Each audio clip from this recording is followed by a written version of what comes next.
Funny story, I was going to grad school at USF, getting my master's in exercise science, and a friend took over a few years ago and asked me to help out for a semester or for the year.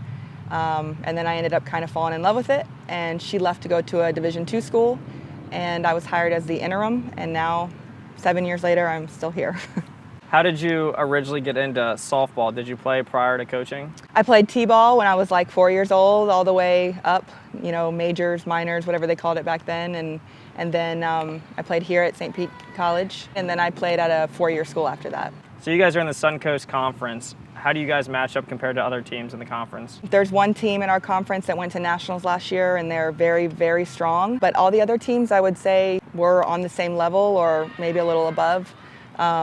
But the goal is to always get to the state tournament because anything can happen there. You can be the last place seed and end up going to the nationals. What is the biggest principle that you give to your players when you're coaching them? I think integrity is a big thing. I want kids that are student athletes, not just athletes. I want them to come here and get an education, learn a little something about life, learn something about softball, but mostly learning what it means to be a team player. Because in any job that they get after this, they're going to have to learn to be a good team player. How do you go about into recruiting? Do you go out of state? Do you stay around the local area? Mostly in Florida, sometimes going up to Georgia. If there's teams that are out of state, a lot of them will come here to play in tournaments that are a few hours away. But we're going up and down the road all summer, trying to see what we can get. What do you look for in a recruit? Consistency. Talk to the coaches, making sure that they say they're a good kid, that maybe they're a good fit for JUCO. Somebody that I know is going to work hard for me, has a good track record. Normally we recruit good kids that want to go to school and that want to play a little ball, and that's what we're looking for. What advice would you give to a young recruit looking to play at the collegiate level? Play as much as you can.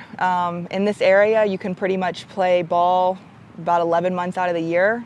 The more that you play, the more experience you're going to get. Reach out to different schools, as many people as you can, and see what they need. We are specifically looking for a 2018 class, and we'll need, I don't know how many, 11 of them or something, so we'll need everything.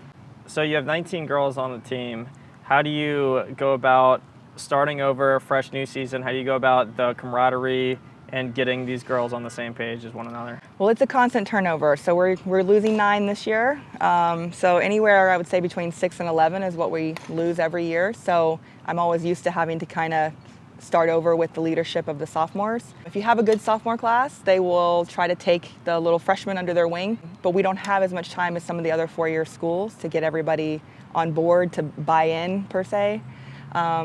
So that's kind of what fall is for, and we hope that they get used to how we run things and how everything goes and make that work in the spring. What's the best advice you can give to incoming freshmen as well as to the sophomores that are departing St. Petersburg College? I think being accountable is something that I always preach about. Be dependable. We talk about not making excuses here and making sure that other people can count on you, whether it's your coaches or your teammates or whoever. Things happen, they don't go the right way, so let's learn what to do next time and not do it again. You can learn from mistakes, and that's, you know, we're all human, and that's what we try to kind of impart on them so that they can understand going forward what we expect. But anywhere you go, you want people to know that they can trust you and that they can depend on you. So what advice on life would you give to your sophomore class leaving the end of the spring? Well, first off, I love this sophomore class, so this will be tough for me. Usually when everybody leaves, I know that they're going on to bigger and better things, as these kids are. But I really am closer with this class than I have been for the last couple of years. I always want them to play on because you have the rest of your life to work, you know, and as everybody knows, it's not all it's cracked up to be. So if someone's going to give you a scholarship and let you continue your education, do that. But like I said before, we just talk a lot about being accountable, and I always think that, you know, being honest is and straightforward, that's kind of how I am, and so we teach the kids to make sure that they're communicating with us, with the staff, with each other. So hopefully if they got here and didn't know how to communicate, they now know it's important to be a team player and communicate.